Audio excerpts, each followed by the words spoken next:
Yang pertamanya Adabul Alim wal Muta'allim. Saya mengajarkan kitab itu di Masjid Al-Azhar Jakarta Permai. Besoknya mau ngajar, malamnya saya mimpi ketemu Gus Dur. Saya bilang, Gus, saya izin mau ngajar kitab ini. Di mimpi, Pak. Beliau lihat saya lalu tersenyum. Saya anggap itu ijazah, walaupun mungkin dia bertanya, iki kopi, orang Muhammadiyah ngajar kitabnya Adabul Alim wal Muta'allim. Nanti kok dipakai dalil. Kalau mau amal soleh, dalil dari Quran, Sunnah, dari ijma itu sudah banyak. Jadi pakailah dalil Al-Quran dan As-Sunnah. Maka dalil itu Al-Quran, As-Sunnah, ijma, dan kemudian kias sebagai pengambilan hukum. Bahwa orang-orang salafi yang mengatasnamakan dirinya salafi ini juga menjadikan mimpi sebagai dasar, sebagai ru'yah al-busyroh, sebagai kabar bahagia terhadap dirinya. Mimpi yang dijadikan dalil, yang dijadikan standar, yang diceritakan terhadap. Nah, ini kalau terjadi kepada mereka, mereka diam.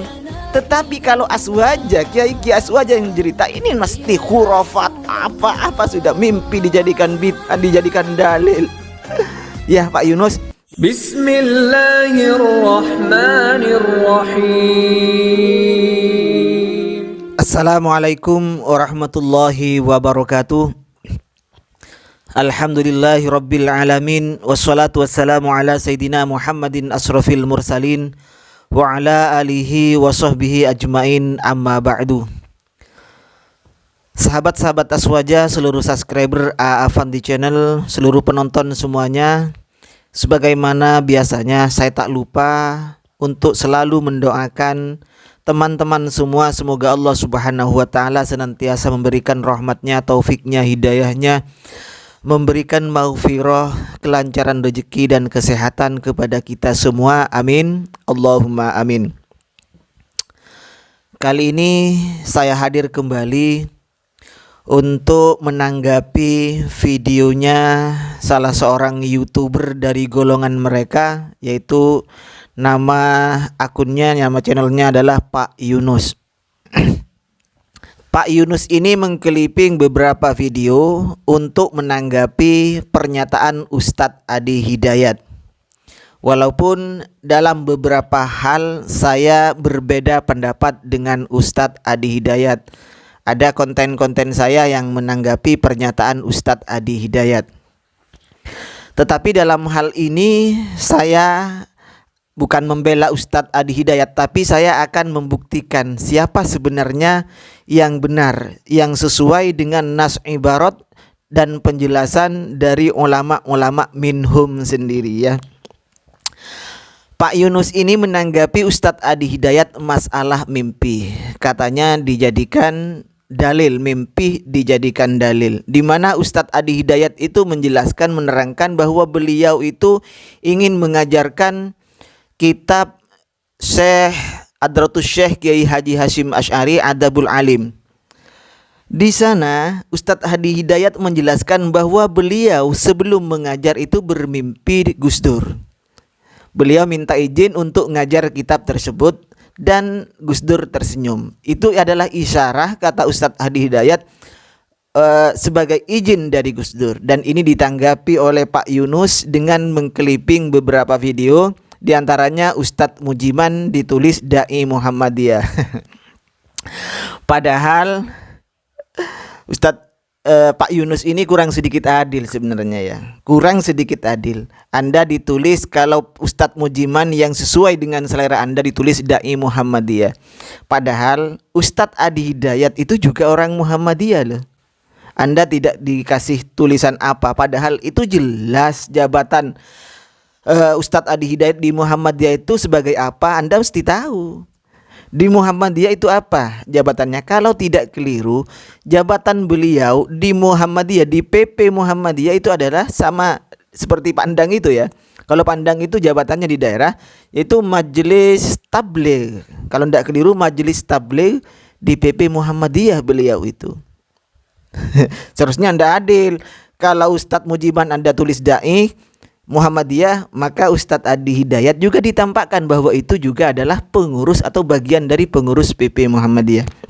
Pak Yunus, secara tidak langsung Anda menolak bahwa mimpinya Ustadz Adi Hidayat itu bukanlah suatu dalil, bukan menjadi dalil bahwa Syekh Hasyim Asy'ari dan Gus Dur ini memberikan isyarah izin agar Ustadz Adi Hidayat itu diperbolehkan namanya untuk mengajar kitab Adabul Alim karangan Kiai Haji Hasyim Asy'ari.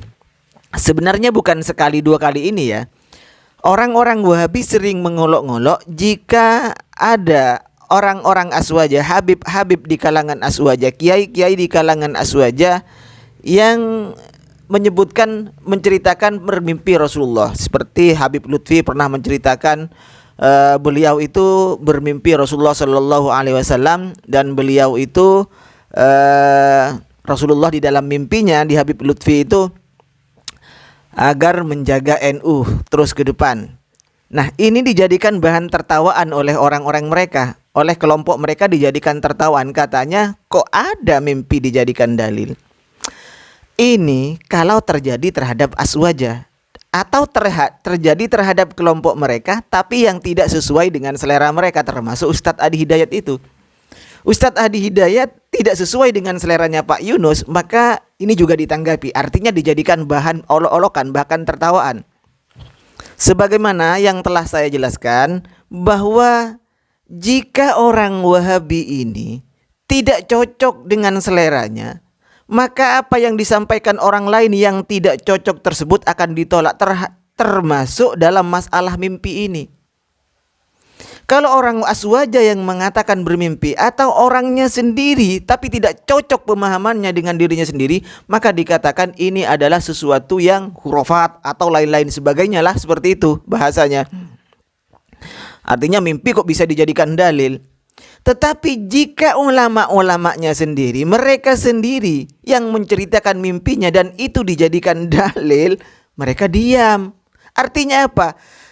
Boleh bagi mereka, tidak boleh bagi orang lain, termasuk aswaja. Jadi yang tidak, kalau aswaja tidak boleh. Aswaja kata kalau berdasarkan mimpi, menceritakan mimpinya bertemu Rasulullah, bertemu kiai ini, bertemu syekh ini, maka ini adalah khurafat. Tetapi jika kelompoknya sendiri, jika ulamanya sendiri yang bermimpi kemudian disampaikan dan ini adalah dalil katanya, dijadikan standar, bahkan dijadikan hujjah, maka ini boleh bagi mereka. Ingin bukti? Baik, ini salah satu buktinya. وأذكر أن أحدهم ذكر لي رؤيا رآها أنه رأى شيخنا الشيخ ابن عثيمين رحمه الله تعالى فسأله قال أين أنت؟ قال في الجنة ولله الحمد. قال هل رأيت الشيخ عبد العزيز بن باز؟ قال له فوق، يقول فوق أعلى. صلى الله يجعله من أهل الجنة ويجعلنا وإياكم من أهل الجنة وأن يرزقنا الفردوس الأعلى سبحانه وتعالى.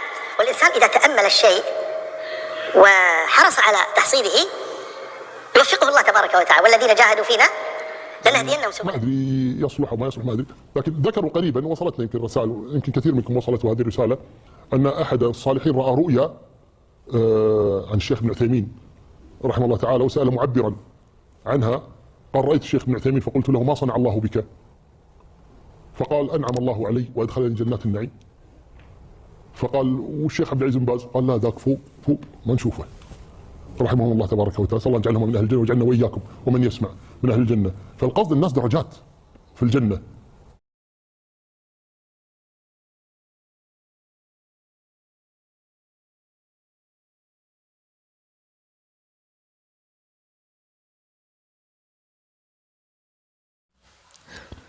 Nah, Syekh ini ditanya oleh jamaahnya, apakah sorga itu ada kamar-kamarnya dan bertingkat-tingkat? Penjelasan Syekh itu ya, banyak sorga itu terdiri dari ghurab, beberapa kamar, banyak kamarnya, kemudian bertingkat-tingkat. Satu tingkat itu menandakan derajat. Derajat satu dengan derajat yang lain, artinya tingkat satu dengan tingkat yang lain di sorga itu adalah ma bainas sama wal ar, sebagaimana langit dan bumi. Nah, kemudian dia menceritakan tentang salah seorang yang bermimpi Utsaimin. Kemudian orang tersebut yang bermimpi ini bertanya kepada Syekh Utsaimin, apa yang dikerjakan Allah terhadapmu Syekh Utsaimin? Syekh Utsaimin mengatakan bahwa alhamdulillah saya dimasukkan terhadap surga. Aina Ibnu Bas? Di mana Ibnu Bas? Utsaimin mengatakan Ibnu Bas ada di sana, saya tidak melihat. Tinggi sekali. Dan ini katanya berarti surga itu bertingkat-tingkat. Dari tingkat pertama, tingkat berikutnya, ini jauhnya antara langit dan bumi. Ini ulama Anda yang ngomong ini. Ya, mimpi dijadikan standar hukum, dijadikan dalil, diceritakan terhadap orang lain. Dan ini lagi buktinya.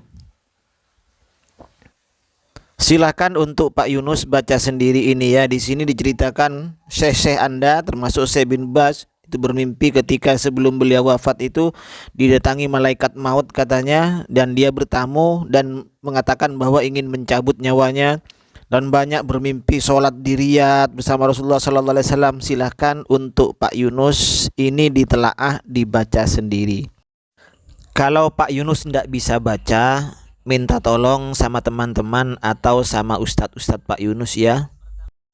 Dan video-video tersebut, 2 video itu dan banyak video lagi kalau Anda ingin mendownloadnya, dan tulisan-tulisan ini sebagai bukti bahwa syekh-syekh Anda, syekh-syekh yang mengatasnamakan Salafi itu di Arab Saudi itu ya, menceritakan mimpi-mimpinya sebagai dasar bertemu malaikat maut. Apa ini bukan khurafat namanya kalau seperti itu? Nah, teman-teman, dari beberapa referensi dari pernyataan Syekh tadi, maka jelas bahwa orang-orang Salafi yang mengatasnamakan dirinya Salafi ini juga menjadikan mimpi sebagai dasar, sebagai ru'yah al-busyrah, sebagai kabar bahagia terhadap dirinya. Mimpi yang dijadikan dalil, yang dijadikan standar, yang diceritakan terhadap. Nah, ini kalau terjadi kepada mereka, mereka diam. Tetapi kalau aswaja, kiai-kiai aswaja yang cerita, ini mesti khurafat, apa-apa sudah mimpi dijadikan bid'ah, dijadikan dalil. Ya Pak Yunus, jadi Pak Yunus rajin-rajinlah membaca agar Anda itu tidak selalu mengingkari terhadap apa yang dikerjakan oleh orang lain. Dan kalau terjadi terhadap ustadz-ustadz Anda, kiai-kiai, bukan kiai kalau Anda ya, syekh-syekh Anda diam. Bisa jadi Anda tidak tahu karena kurang membaca Pak Yunus ya. Seharusnya Pak Yunus itu rajin membaca kitab-kitab ulamanya atau tulisan-tulisan ulamanya sendiri, fatwa-fatwa ulamanya itu dipelajari Pak Yunus. Kenapa? Biar Pak Yunus itu melek pengetahuannya.